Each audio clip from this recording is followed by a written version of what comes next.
2019년 10월 9일 오후 5시 15분 지나고 있습니다.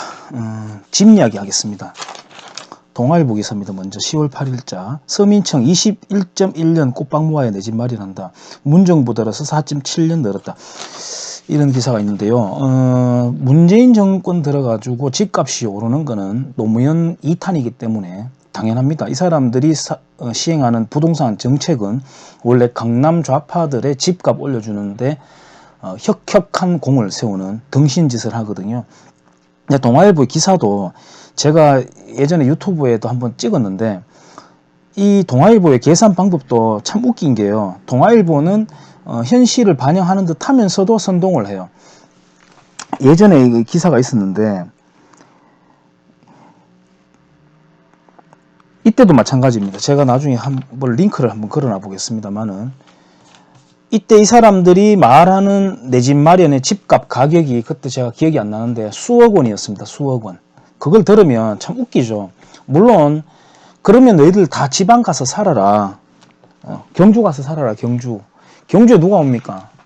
저는 이 사랑하는 도시지만 사실 인구가 계속 감소하고 자연 소멸 도시에 해당이 될 정도로 줄어가고 있고 잠깐 반짝 늘어났던 거는 한수원이 이쪽으로 오면서 한수원 본사에 있던 직원들과 가족들이 이쪽으로 온 거죠. 그러니까 이 자유민주 이 체제에서 웃긴 일이지만 강제 이주된 사람들입니다. 그 사람들 좋아서 온 사람이 없어요. 와보니까 경주도 살만하네 이렇게 평가를 하는 사람도 있지만 처음부터 경주 간다 와 기쁘다 해가지고 여기 온 사람이 몇 명이나 있겠습니까? 강제 이주해 온 것이지. 그러니까 서울 집값 비싸니까 지방 가서 살아라 라고 이렇게 말하는 거는 어폐가 있겠으나 서울에 그 수억 원 하는 좀 중심부로 가면 정말 천문학적으로 올라가는 그런 집값을 보고 내 집 마련하는 시간이 오래 걸린다 이렇게 결론을 내는 거는 웃긴 결론이죠. 근데 예를 들어서 이렇게 말한 사람이 있습니다. 장하성 씨였죠. 전부 다 강남에 와서 살 필요는 없지 않느냐 이런 정말 그 위선이라는 말로 표현하기에는 너무 점잖은 표현 같고 그런 하여튼 정말 10원짜리 욕 나오게 할 만한 그런 말을 한 바가 있는데 그 집값이라는 문제를 짚으면서 분양 원가를 공개하면은 내 집 마련의 기간을 대폭 줄일 수 있다라고 주장하는 사실 이런 주장들은 좀 해묵은 주장이에요. 해묵은 주장이고 이미 이런 논쟁을 많이 보신 분들도 있을 거라고 생각이 되지만 기가 차가지고 저도 한번 영상으로 남겨보려고 하거든요. 한국일보입니다. 한국경제신문이 아니라 한국일보 10월 3일자 경기대학교 창의공과대학 최용화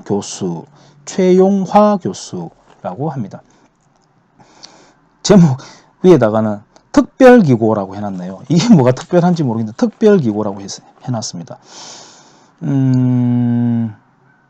신혼부부들이 흔한 고민이다. 집 마련이요. 경제성장 가도를 달렸던 1970년에서 80년대에는 열심히 일하면 집을 가질 수 있었다. 몇 년 만에 가질 수 있었다는 말이고 어떤 집을 말하는 거죠?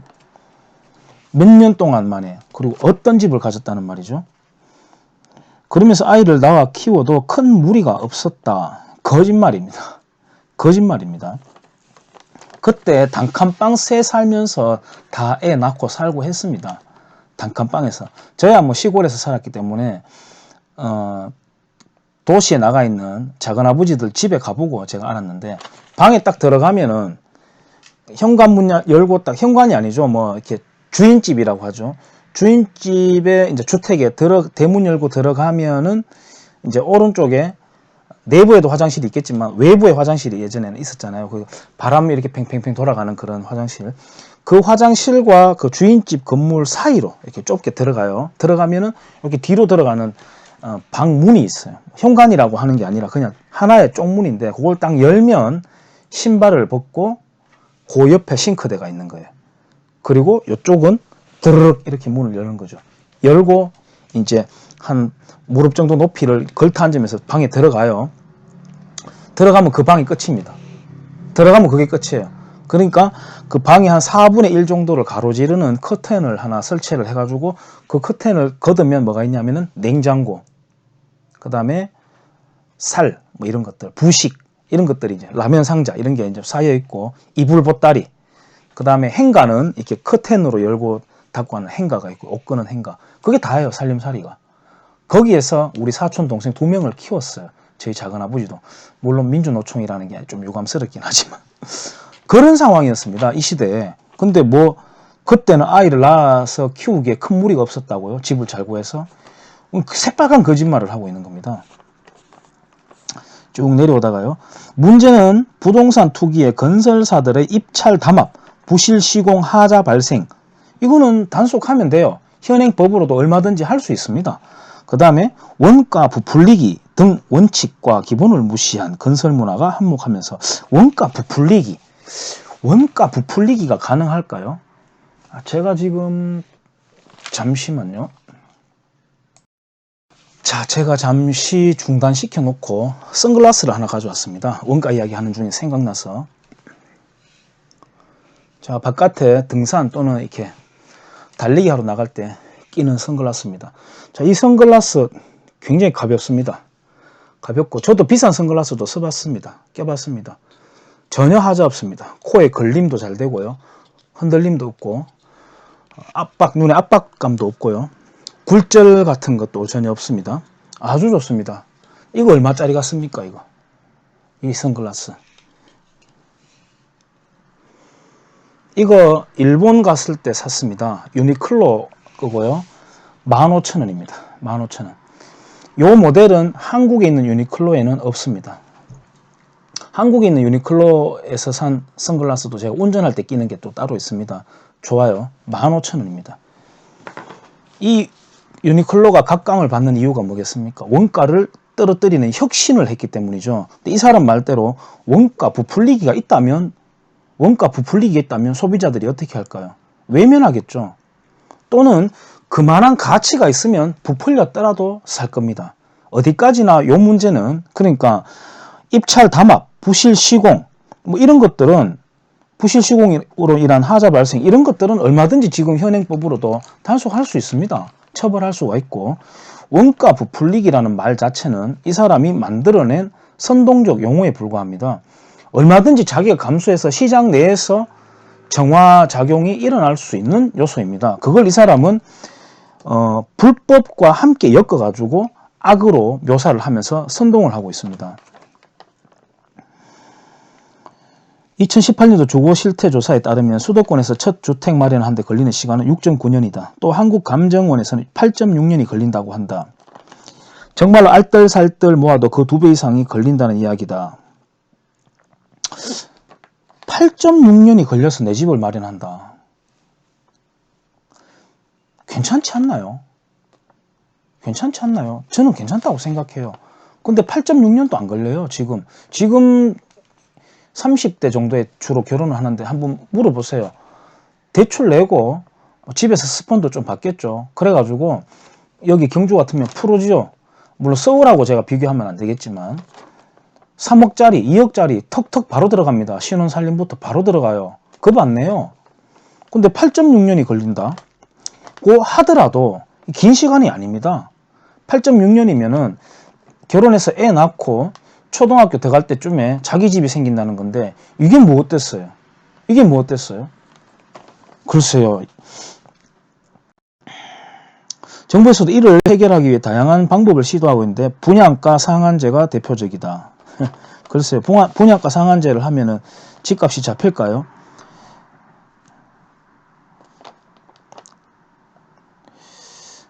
상한제가 시행되면 그만큼 이익을 남길 수 없기 때문에 역효과도 있다라고 이야기하네요. 당연한 거죠. 이거는 자연의 이치입니다. 이익을 안 남기는데 뭐 하라고 집을 짓겠습니까? 그렇다면 다른 방법을 찾아야 하는데, 지난해 8월 이재명, 극좌입니다. 극좌. 이재명 경기지사가 도입한 박원순과 함께 투톱으로, 지금 서울 경기에서 투톱으로 극좌 정치인입니다. 이 사람이 도입한 건설 원가 공개가 하나의 대안이 될 수 있겠다. 기껏 내세운 사람이 이재명입니다.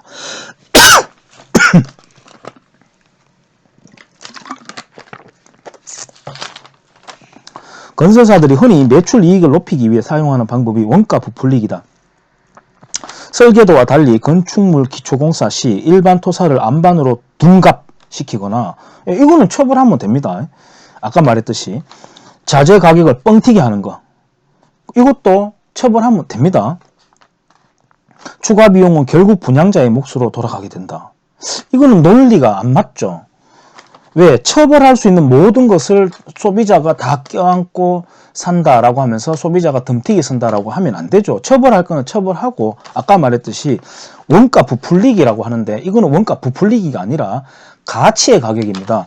이걸 어쨌든 소비자가 다 부담하게 된다라고 하는 거는 소비자들의 분노를 일으키게 하는 전형적인 수법입니다. 경기도는 이를 막기 위해 골조공사 완료 시와 공동주택 사용 검사 시 2회 실시하던 공동주택 품질검수제도를 최근 기초공사 20% 단계에도 추가 도입하면서 소비자들로부터 좋은 호응을 얻고 있다. 뭐 좋은 사례라고 할 수 있겠죠. 이런 거는. 원가를 공개하는 행정적 실험까지도 하고 있다. 행정적 실험을 하고 있대요. 실험. 지금 문재인 정권이 베네수엘라식 경제정책을 실험하고 있듯이 실험을 하고 있대요.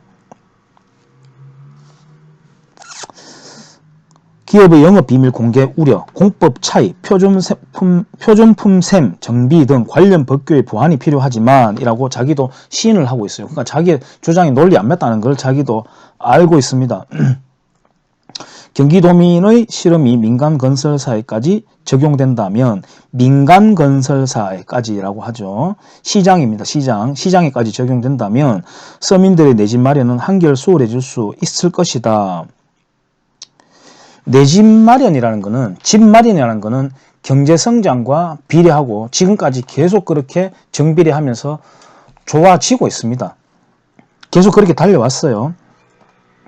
개발이익 공공환수제를 도입하는 것도 고려해 볼 만하다. 개발이익을 공공환수제. 이름 정말 잘 짓죠.